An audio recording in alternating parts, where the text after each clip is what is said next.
Welcome back to the deep dive. Today, we're not just, reading a textbook. We are trying to crack the code for what is essentially the universal language of foundational math. We're Exactly. going deep into the essential toolkit from the early units of the extended Cambridge IGCSE 0580 syllabus. And that might sound like a bit of a mouthful, but what this source material really represents is the global agreement on how math works.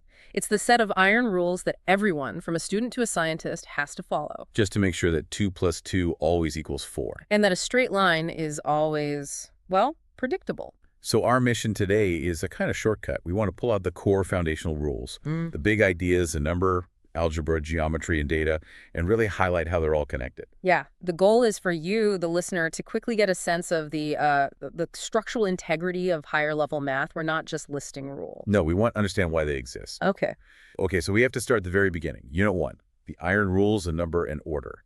And the first, most non-negotiable concept has to be the order of operations. It's the ultimate law of consistency. I mean, if you and I calculate the same complex string of numbers, we have to get the same answer. Right. And that's only possible if we follow a pre-agreed sequence.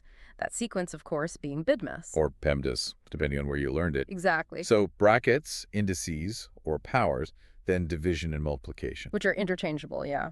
You do them left to right. And then finally, addition and subtraction, also left to right.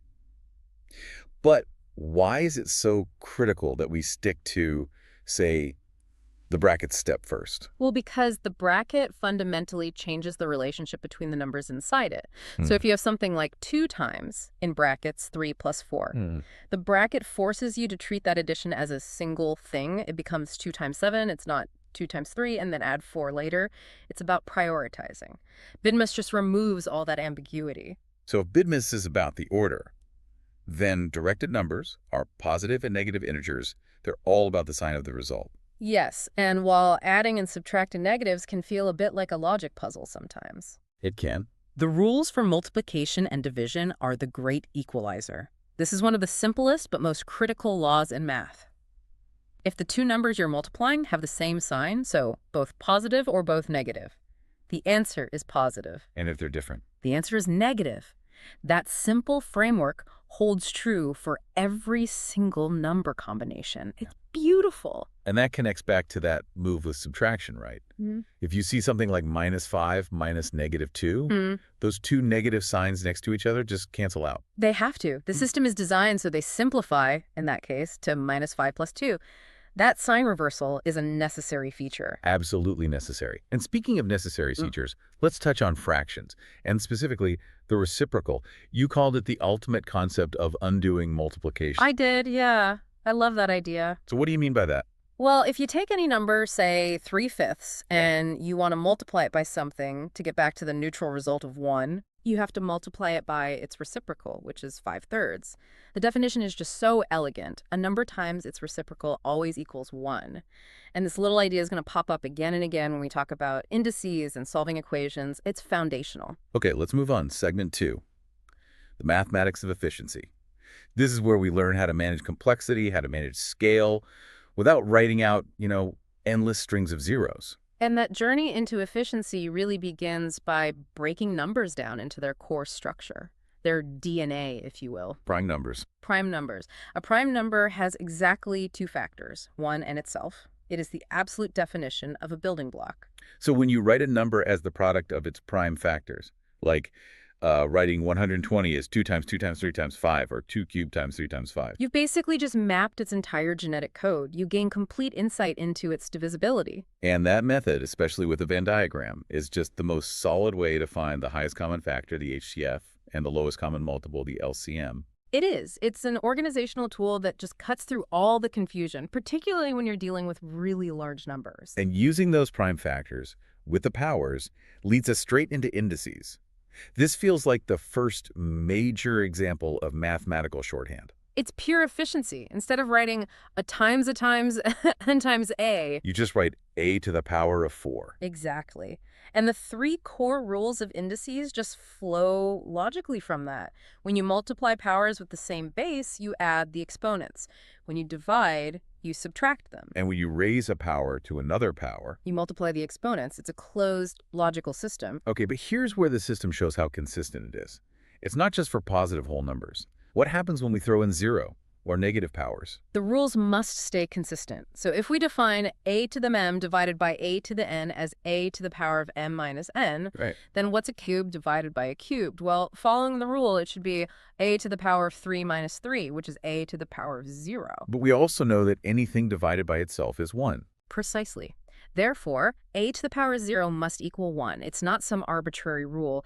It's a systematic necessity for the whole thing to work. So a negative power, like a to the minus n equals 1 over a to the n, where does that come from? That goes right back to our chat about reciprocals. A negative index is basically an instruction. It's telling you to take the reciprocal of the base. So it flips the number. It literally flips the number. 2 to the power of minus 1 is the reciprocal of 2 to the power of 1. So 1/2. The negative sign is a mathematical command to invert the base. And this whole concept of indices is what lets us handle numbers that are just ridiculously big or small. Which brings us to standard form. Standard form is how math cames scale. We write it as a times 10 to the power of n, where a has to be a number between 1 and 10, Yeah. and n is an integer. And the really powerful insight here isn't just the definition, it's the role of that n, the exponent. Yeah. It instantly tells you the magnitude of the number. If n is 6, you know you're in the millions. If n is minus 4, you know it's a tiny, tiny fraction. All the complexity of all those zeros is just distilled down into a single digit. It's incredible. And when you need to combine these numbers, say multiplying two things in standard form, you don't need long multiplication. No, not at all. You just combine the a terms, and then you apply those simple index rules to the powers of 10. You just add the exponents. It's so efficient. Okay, let's transition now into segment 3. Let's apply these rules to algebra and geometry. Now, algebra is often called arithmetic with letters, but it really starts with some simple housekeeping. It absolutely does. It starts with collecting like terms. Algebra is really just about tidying up. You can only combine terms that are exactly alike. So same variable, same power. Exactly. 5x and 2x can become 7x, but 5x and 5x squared are totally different things. You can't add them. And the next big skill is expanding brackets. That's the multiplication that distributes whatever is outside the bracket to everything inside. And the one place people trip up here almost every time is managing the signs. If you're multiplying by a negative number outside the bracket, you have to make sure that negative sign gets distributed properly to every single term inside. If you multiply minus 5 by, say, 3x plus 6, the result has to be minus 15x minus 30. That sign distribution is mandatory. It is. And if expanding is distributing, then factorizing is just the reverse. It is. It's just undoing it. You look at an expression, you find the highest common factor of all the terms, and you pull it out, you place it outside a new bracket, you're just reversing the multiplication. And these skills collecting, expanding, factorizing, they're all tools we use to get to the main goal, which is solving linear equations, isolating that unknown variable x. And the principle is simple. Whatever you do to one side of the equation, you must do to the other. You're keeping a perfect scale balanced. Add 5 to the left. We have to add 5 to the right to keep it in equilibrium. Exactly. But where that gets tricky is when you have fractions involved. Something like x over 4 plus x over 3 equals 1. Right, that can look intimidating. It can, but the skill you have to master is to find the lowest common multiple of the denominator. So in this case, 12. Okay. And you multiply the entire equation, every single term, by that 12. And what that does is it clears the fractions instantly. It turns it back into a standard linear equation you already know how to solve. It's an essential hack. Now let's take that algebraic relationship and put it on a graph. Let's visualize it. The straight line, modeled by y equals mx plus c. This equation is like a complete description of the line's behavior. That's right. The c term is your anchor. It's the y-intercept where the line crosses the vertical axis. But m, the gradient, that tells you everything about its movement. It's the rise over n. And we have a formal way to calculate that steepness, don't we? If you take any 2 points on the line, the gradient m is the difference in the I-coordinates divided by the difference in the x-coordinates. Yeah, y2 minus y1 over x2 minus x1. And that definition gives us one of the most powerful insights in coordinate geometry. If two lines are parallel, They have the same gradient. the exact same gradient, they will never ever meet because they are rising and running at the exact same rate. And what about the midpoint formula? That always feels like a perfect example of how geometry can be reduced to simple arithmetic. It's beautiful, isn't it? If you want the exact middle of a line, you're just finding the average of the coordinates. You average the x's, you average the y's. It's just Beautifully logical. Okay, let's wrap this up with our final tools. Some geometry, the gray area of inequality, and a bit of basic data interpretation. So we need to anchor ourselves in the strict rules of angles and polygons. The core rules are really simple. Angles on a straight line always add up to 180 degrees, Always. and angles around a point always sum to 360 degrees. These rules are like the geometric version of BIDMAS. They're universal constants. And for any n-sided polygon, the sum of its interior angles is given by n minus 2 times 180 degrees. Why the n minus 2? It's a great question. It's because any n-sided polygon can be split up into n-2 triangles, and since every triangle has 180 degrees. So you're just reducing complex shapes down to the simplest unit, the triangle. Exactly. And for a regular polygon, the exterior angle is even easier. Just 360 divided by the number of sides. A quick win. And speaking of triangles, we have to revisit the most famous relationship in all of mathematics. Pythagoras' theorem? A squared plus b squared equals c squared. But it only works for a right-angled triangle, and C has to be the hypotenuse, the longest side opposite the right angle. And it's so powerful because it lets us calculate distance in the real world. It's the ultimate ruler. You can draw a right-angled triangle between any 2 points on a graph, use the difference in the x and y coordinates as your A and B, and bam, you find the shortest straight line distance, C. And it's not just 2D, it scales up to 3D shapes too. Okay, so from that kind of precise equality, let's jump to the gray area of inequalities. Greater than, less than, and so on.